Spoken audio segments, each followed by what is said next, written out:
అందరికీ నమస్తే అండి. మాజీ సీఎం జగన్మోహన్ రెడ్డి గారి అరెస్టుకి లేదా ఆయన మీద కేసులు నమోదు చేయడానికి పెద్దగా టైం పట్టకపోవచ్చు. గత ప్రభుత్వం అంటే వైఎస్ఆర్ కాంగ్రెస్ పార్టీ అధికారంలో ఉన్నప్పుడు చంద్రబాబు గారిని అరెస్ట్ చేయడానికి 4 సంవత్సరాలకు పైగా పట్టింది. ఆయన మీద సిఐడి కేసు దర్యాప్తు మొదటి నుంచి వైసీపీ అధికారంలోకి వచ్చిన ఏడాది తర్వాత నుంచే ఆయన మీద సిఐడి కేసు నమోదు చేయడం, దర్యాప్తు చేయడం అన్నీ జరుగుతున్నాయి. కానీ అరెస్టుకు కావాల్సిన ఆధారాలు దొరకలేదు. చివరి వరకు ఆధారాలు దొరకకుండానే చివరికి ఏదో ఈగో సాటిస్ఫై కోసం అరెస్ట్ చేశారు, కోర్టుల చేత మొట్టికాయలు తిన్నారు, బయటకు వచ్చేసారు చంద్రబాబు గారు. సో చంద్రబాబు గారిని కానీ లేదా అతని మంత్రివర్గ సహచరుల్ని అంతకుముందు వాళ్ళందరినీ అరెస్ట్ చేయడానికి, టీడీపీ వాళ్ళని అరెస్ట్ చేయడానికి అచ్చెన్నాయుడు గారితో సహా చాలామందిని ఆధారాలు ఏమీ చూపించలేకపోయారు. కాబట్టి వాళ్ళ మీద కేసులు నిలబడవు కూడా. కానీ ఇప్పుడు టీడీపీ అధికారంలోకి వచ్చింది కదా. గత ప్రభుత్వం అంటే 2019 నుంచి 24 వరకు పరిపాలించిన వైసీపీ ప్రభుత్వ తప్పులు ఎంచడానికి, ఆధారాలు పట్టుకోవడానికి పెద్ద టైం పట్టదు అనుకుంటున్నా. అస్సలు టైం పట్టదు. అంత లోతుగా కూడా ఇన్వెస్టిగేషన్ చేయాల్సిన అవసరం లేదు. జస్ట్ ప్రాథమిక ఇన్వెస్టిగేషన్ చేస్తే చాలు, చిన్న కూపి లాగితే చాలు, మొత్తం బయటకు వచ్చేసే అవకాశం ఉంది. ఎందుకంటే చాలా ఈజీగా అవినీతి చేశారు, చాలా అందరికీ అర్థమయ్యే అవినీతే చేశారు. నేను చెప్పాను కదా, మద్యం గతంలో మద్యం కంపెనీల్లో కమిషన్లు తీసుకుంటే అవినీతి దొరకదు. ఎందుకంటే కమిషన్లు ఇచ్చేవాడు చెప్పడు, తీసుకునేవాడు చెప్పడు. కానీ ఆ కంపెనీనే పూర్తిగా తీసేసుకుంటే దొరికిపోతారు. ఆ తప్పులు చేశారు. అంటే అత్యాశకు పోయి ఇప్పుడు 100లో 30 తినాలనుకోవడం మామూలుగా అవినీతి.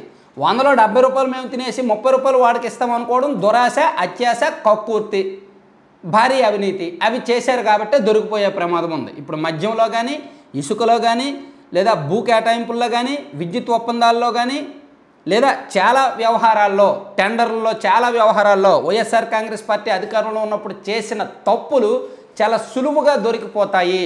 సో జగన్మోహన్ రెడ్డి గారిని ఒకవేళ ఈ ప్రభుత్వం అరెస్టు చేయాలి అనుకుంటే, ఆధారాలతో సహా అతని అవినీతిని బయట పెట్టాలి అనుకుంటే ఎక్కువ సమయం తీసుకోరు, చాలా ఈజీగా కనిపెట్టేస్తారు. చూడండి, సీఎంగా చంద్రబాబు గారు బాధ్యత చేపట్టి 3 రోజులైంది.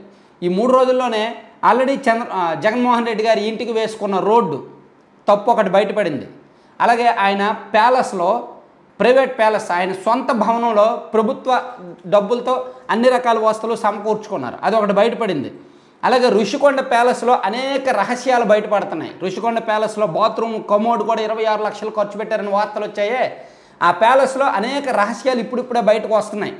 ఈరోజు గంటా గారు కూడా వెళ్ళారు. అలాగే ప్రభుత్వం ఒక కమిటీ వేయాలనుకుంటోంది ఋషికొండ ప్యాలెస్లో ఉన్న అక్రమాలు బయటకు తీయడానికి, అందులో ఏమున్నాయో మొత్తం మీడియాకు చూపించడానికి. అదొకటి. అలాగే మద్యం విషయం, ఈ గ్రానైటు, క్వారీలు, ఈ లీజులు, కాంట్రాక్టులు, వ్యవహారాలు, తర్వాత ఈ ఇసుక, ఈ మొత్తం అన్నిట్లో కూడా పట్టుకోవడానికి ఈ ప్రభుత్వానికి నేను అనుకోవడం అయితే 3 నెలల టైం చాలు. 3 నెలల్లో అరెస్ట్ చేయడానికి తగిన ఆధారాలు వాళ్ళ దగ్గర ఉంటాయి. అయితే అరెస్ట్ చేస్తారా లేదా అనేది తర్వాత విషయం. సాధారణంగా ఒక పార్టీ అధికారంలోకి వచ్చాక మరో పార్టీని అరెస్ట్ చేసే సంస్కృతి మన ఆంధ్రప్రదేశ్లో లేదు. ఇప్పుడు రాజశేఖర రెడ్డి గారు, చంద్రబాబు గారు ఉన్నప్పుడు చంద్రబాబు గారు అవినీతి చేశారని రాజశేఖర రెడ్డి గారికి తెలుసు, కానీ ఆధారాలు దొరకలేదు కాబట్టి వదిలేశారు. రాజశేఖర రెడ్డి గారు తప్పులు చేశారు, అవినీతి చేశారని చంద్రబాబు గారికి తెలుసు, కానీ సిబిఐ వాళ్ళు, కాంగ్రెస్ వాళ్ళు చూసుకున్నారు తప్ప చంద్రబాబు గారు ఆ జోలికి వెళ్ళా. 2014లో చంద్రబాబు గారు సీఎం అయ్యాక 2004 నుంచి 9 వరకు జరిగిన అవినీతి వ్యవహారాలు తవ్వలేదు కదా. సో అంటే అవినీతిని అలా వదిలేశారు, ఎప్పుడు కూడా అరెస్టుల వరకు వెళ్ళాల.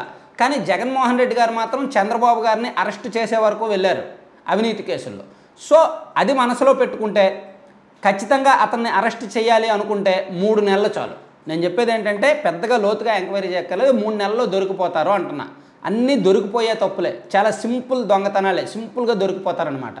అయితే నేను అనుకోవడం ఈ ప్రభుత్వం అంత అరెస్ట్ చేసే వరకు వెళ్ళరనే అనుకుంటున్నా. కేవలం అతను తప్పు చేశాడు, అతను అవినీతి పరుడు, అతను ఇంత దోచుకున్నాడు, అతని అవినీతిని ప్రజల ముందు నిరూపించడమే ఈ ప్రభుత్వ లక్ష్యం. ఎందుకంటే ఆల్రెడీ వైసీపీ 11 సీట్లతో చచ్చిపోయిన పార్టీని మళ్ళీ చంపాల్సిన అవసరం లేదు. అనవసరంగా ఆ పార్టీని అరెస్ట్ చేయడం వల్ల, నాయకుల మీద కేసులు నమోదు చేయడం వల్ల ప్రజల్లో సింపతి రావడం, లేదా ఒక పొలిటికల్ డ్రామా, పొలిటికల్ సీన్లు క్రియేట్ చేసుకోవడం, వాళ్ళని పైకి లేచే అవకాశం ఇవ్వడం, వాళ్ళల్లో కసి పెంచడం తప్ప మరే ఉపయోగం ఉండదు. సో మీరు ఒక ఛాన్స్ అంటే మీరు అవకాశం ఇచ్చారు. 2019 నుంచి 24 వరకు ఆయన పరిపాలించాడు.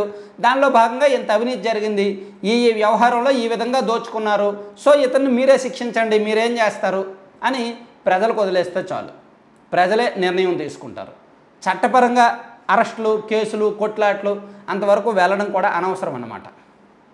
Thank you.